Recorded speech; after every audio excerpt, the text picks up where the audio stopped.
And you guys get there in June of 2005? Yep. Is that when you're showing up? And this is right around the same time when, AMZ was declaring that Ramadi was going to be the capital of the caliphate and whatnot. Yep. So it's on. It's game on. Yeah, they laid low. I got there early. I went on the advance 2 weeks early to facilitate the rip tool with the outgoing unit.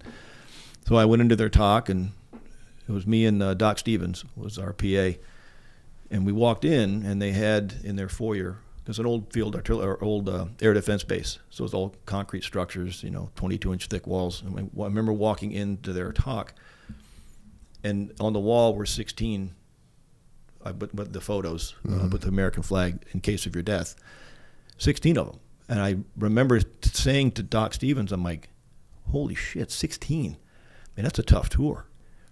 And he was so matter of fact, he said, oh, we'll lose 16. And I'm like, how do you figure? How do you know? He goes, I just think we'll lose 16. How he knew that, I don't know. But that was the end result. We lost 16. So what was your job? You're explain to a normal person or a civilian what your job is over there. So I was a battle captain. So you're a liaison, probably most importantly with adjacent units with higher headquarters. You're a battlefield manager. You're making sure that you and your NCOs, your RTOs are tracking the battle. You're tracking it digitally. You're tracking it on a map, because you have to have visibility on where units are all the time. Because if you're going to call in air, if you're going to call in indirect fire, you got to know where your folks are. But it was down to, you do a trip ticket. It was battle roster number, blood type, weapons nomenclature. You'd have their concept of operations, their CONOP, so you knew where they're going, when they're going to come back. Normally, you communicate through the CP, their company command post, which was usually an E4, E5 on the radio. And if you had troops in contact, my job was to clear the air. I would usually bypass the company CP. I'd go to the platoon or company net, so I could talk to the leader on the ground who's actually in the firefight, whoever got hit by an IED, whatever it is. And then the adjacent unit coordination thing, in particular with higher headquarters, is pretty critical, because they could give you things a phone call away, like Chip would do. He was always a phone call away for us. Field artillery, mortars, QRF with the Marines. I think they had labs at Blue Diamond. But that was pretty important. Building relationships, I think, was critical for us. Even with 269 armor to the east. Yeah, the amount of coordination that it took to when you take a step back and look at the battle map of Ramadi and all these different adjacent units everywhere, and the enemy knows where those seams are. They try and operate within those seams. They do their best to cause confusion and chaos out there. But yeah, it's like the ultimate leadership and management. Actual management of all these different people out there, and getting them to not kill each other, and I know we were talking about the book Extreme Ownership in the opening chapter. I'm talking about the blue on blue that we had, and just how, that was, I always tell people there was like a blue on blue a week that got reported, not necessarily a casualty, but someone would say, oh yeah, we were over here and we were getting shot at. We were in this building, we were getting shot at. It ended up being this unit. Or yeah, hey, did you guys have over there? Yeah, we had guys over there. Yeah, that was us. That happened like once a week that it got reported. How often it didn't get reported, where it's just like, some platoon sergeant was talking to another platoon sergeant, said, hey, stop shooting over here. That's us in that building. That was probably almost every day. Yep, we had that in our area of operation. So we had Jazeera just north of the Euphrates, Zangora to the west, and Tamim. All very different, urban to rural. Yeah. You were there, you've seen it. But we also owned the MSR. We had our 8 OPs out there. We had tanks or Bradleys on the overpasses, and then we had roving patrols, and then we had other OPs that were off the shoulder of the road. And it was not infrequently, and I don't recall a single time where a Marine Corps or Army unit convoy that would run at night, and they would never, we had billboards. This is Sabre country.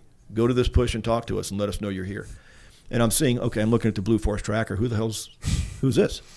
And why are they driving westbound in the eastbound lane, right? They're going to outsmart the bad guy. Well, IEDs everywhere, pal. You can try. We had a couple of very close, call it a near miss, collisions because our guys are out there roving, or you had a patrol out and here comes this convoy bombing through with some second lieutenant in charge. Didn't tell anybody. And that's bad. Oh, that's really bad. And then they shot at our Humvees. I got pictures somewhere, 7.62 rounds embedded in the ballistic windshield. That's another way that I explain to people how hard it is.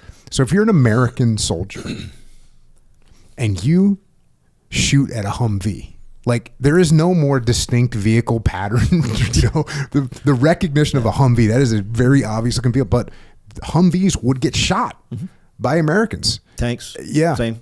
Yeah, tanks as well. Yeah, I didn't realize the insurgents had M1s, but thanks for that. Yeah. So that, when you're an 18-year-old kid and you're out on patrol or you're in a static position and you're scared and vehicle rolls up, like you don't have time to think, or you don't take the time to think, or you weren't told someone's going to be there, or no one gives you a heads up, like they pull the trigger. So it is very, very difficult job that you had sitting there trying to coordinate all this stuff. It was complex. I look back at it. I mean, you didn't and me and we had only two of us at the beginning for the first 6 months. So you're doing 12-hour shifts, that's a long time to be switched on. I'm not telling you anything, but that's just tough mentally. And then we had a third battle captain that got added the last half of the deployment, which was immensely helpful. But then you're still doing a longer shift because I'm going to work with the plans guy.